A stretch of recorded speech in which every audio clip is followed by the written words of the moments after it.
الحمد لله رب العالمين، والصلاة والسلام على أشرف الأنبياء والمرسلين نبينا محمد وعلى آله وصحبه أجمعين۔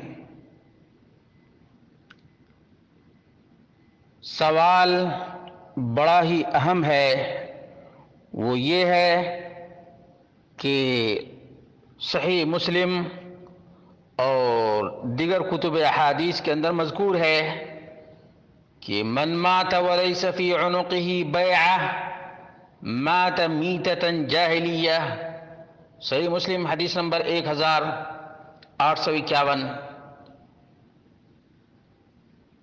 کہ جو شخص بھی بغیر بیعت کیے مر گیا جاہلیت کی موت مرا۔ اسی طرح سے صحیح مسلم کی 1844 نمبر کی روایت ہے، وَمَنْ بَايَعَ إِمَامًا فَأَعْطَاهُ صَفَقَةَ يَدِهِ وَثَمَرَةَ قَلْبِهِ فَلْيُطِعْهُ مَا اسْتَطَاعَ فَإِنْ جَاءَ آخَرُ يُنَازِعُهُ فَاضْرِبُوا عُنُقَ الْآخَرِ۔ صحیح مسلم کی حدیث ہے۔ اور اسی طرح سے اللہ کے رسول صلی اللہ علیہ وسلم نے فرمایا، اذا بویع لخلیفتین فاقتلوا الآخر منہما، رواہ مسلم 1853۔ آپ کا سوال یہ تھا کہ بیعت لازم اور ضروری ہے، بیعت لازم اور ضروری ہے، ورنہ جاہلیت کی موت آدمی مرے گا۔ اگر کسی نے بیعت نہیں کی ہے اور بغیر بیعت کے مر گیا تو جاہلیت کی موت مرا۔ اور یہی عام طور پہ یہ صوفی نقشہ بندی، بغیر بندی اور چلت پھرت والے بھی پیش کرتے ہیں کہ بیعت لازم ہے، جو کسی کے ہاتھ پر بیعت نہیں کیا ہے اس کا پیر و مرشد شیطان ہے۔ بہت کچھ آپ نے سنا ہوگا، ان چیزوں کی کوئی حقیقت نہیں ہے۔ آئیے صحیح بخاری اور صحیح مسلم کی حدیث، ابن ماجہ کی حدیث پیش کیے دیتا ہوں۔ چنانچہ حذیفہ بن یمان رضی اللہ عنہ کا بیان ہے، کان الناس یسألون رسول اللہ صلی اللہ علیہ وسلم عن الخیر، لوگ نبی مکرم صلی اللہ علیہ وسلم سے خیر کے بارے میں پوچھا کرتے تھے۔ وَكُنْتُ أَسْأَلُهُ عَنِ الشَّرِّ مَخَافَةَ أَن يُدْرِكَنِي، اور میں نبی مکرم صلی اللہ علیہ وسلم سے شر کے بارے میں پوچھا کرتا تھا اس ڈر سے کہ کہیں شر مجھے لاحق نہ ہو جائے۔ فقلت یا رسول اللہ انا كنا فی جاہلیت و شر، میں نے کہا اللہ کے رسول ہم لوگ شر اور جاہلیت میں ڈوبے ہوئے تھے۔ فجاءنا اللہ بہذا الخیر، اللہ رب العالمین نے اس خیر سے ہم سب کو نوازا۔ فہل بعد هذا الخیر من شر، کیا اس خیر کے بعد کوئی شر اور فتنہ بھی ہے؟ قال نعم، نبی مکرم صلی اللہ علیہ وسلم نے فرمایا کہ ہاں شر اور فتنہ تو ہے۔ قلت وهل بعد ذلك الشر من خیر، میں نے کہا اللہ کے رسول اس فتنہ اور شر کے بعد کوئی خیر ہے؟ قال نعم، نبی مکرم صلی اللہ علیہ وسلم نے فرمایا کہ ہاں شر اور فتنے کے بعد بھی خیر ہے۔ وفیہ دخن، اور اس میں کیا ہوگا؟ دھواں ہوگا، دھواں۔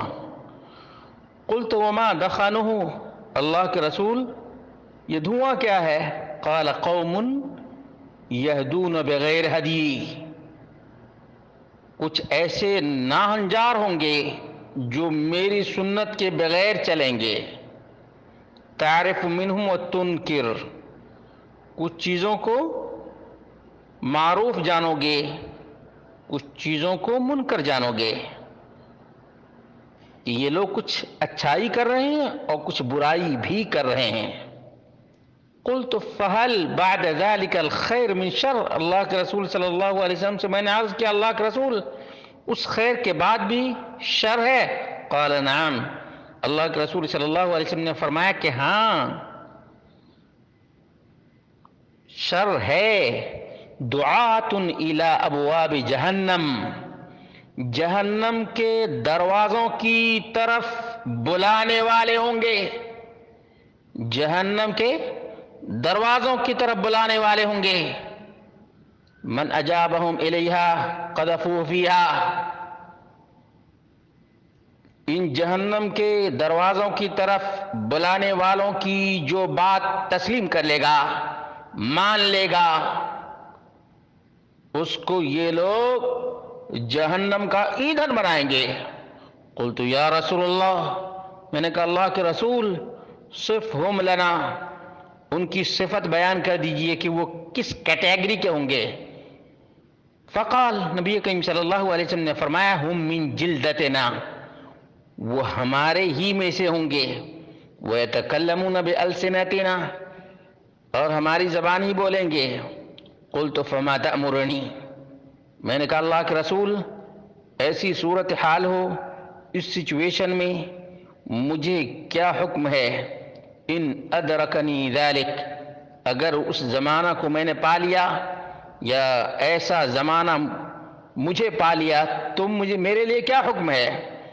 قال، نبی مکرم صلی اللہ علیہ وسلم نے فرمایا تلزم جماعت المسلمین و امامہم، ایسی صورت میں مسلموں کی کمیونٹی اور مسلموں کی جماعت کو لازم پکڑ لینا اور ان کے امام کو لازم پکڑ لینا. قلت فإن لم يكن لهم جماعة ولا امام، میں نے کہا اللہ کے رسول اگر مسلمانوں کی کوئی جماعت نہ ہو، نہ مسلمانوں کا کوئی امام ہو اور نہ کوئی امیر ہو. قال فاعتزل تلك الفرق كلها، اللہ کے رسول صلی اللہ علیہ وسلم نے فرمایا کہ جتنے بھی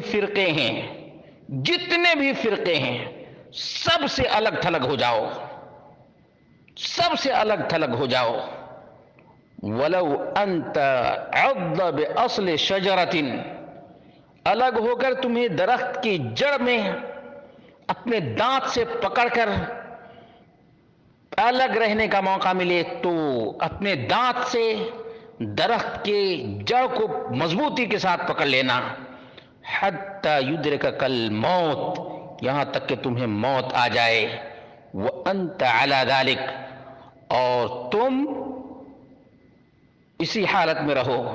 دیکھا آپ نے جب فتنے بپا ہو جائیں، یہ کہاں ہے یاد رکھے گا، صحیح بخاری حدیث نمبر 3606 ہے اور صحیح بخاری حدیث نمبر 784 ہے، صحیح مسلم میں 1847 ہے، ابن ماجہ میں کچھ الفاظ کی کمی کے ساتھ 3979 ہے.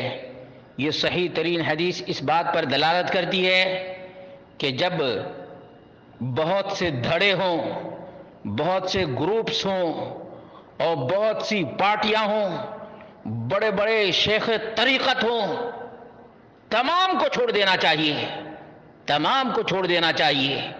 خاص طور سے یہ بدعتی لوگ جو طریقت کے نام پر امت کو تفریق میں مبتلا کرتے ہیں اور نبی مکرم صلی اللہ علیہ وسلم کی سنت کو چھوڑتے ہیں اور ہندو کے طریقے کو اپناتے ہیں، جوگی کے طریقے کو اپناتے ہیں، سادھو کے طریقے، پوپ اور فادر کے طریقے کو اپناتے ہیں، نبی کریم صلی اللہ علیہ وسلم کی سنت کو چھوڑتے ہیں. قوم یہدون بغیر ہدی، اللہ کے رسول صلی اللہ علیہ وسلم کی سنت کو چھوڑتے ہیں اور غیروں کے طریقے کو اپناتے ہیں. ایسے بدعتی لوگوں کو تو بالکل ہی بائیکاٹ ہی کرنا چاہیے، بائیکاٹ. ان لوگوں کے لیے کوئی عزت نہیں، کوئی احترام نہیں، کیونکہ اللہ کے رسول صلی اللہ علیہ وسلم کے طریقے کو انہوں نے چھوڑا ہے، نقشہ بندی کو اپنایا ہے، مجددی کو اپنایا ہے اور بغیر برکاتی کو اپنایا ہے اور اپنے آپ کو سمجھتے ہیں کہ ہم پکے اور سچے مسلمان ہیں۔ مسلمانوں، ان کے ہاتھوں پر بیعت نہ کرنا، یہ تمہیں جہنم کی طرف بلانے والے ہیں۔ دعاۃ الی ابواب جہنم کی پہچان یاد رکھو۔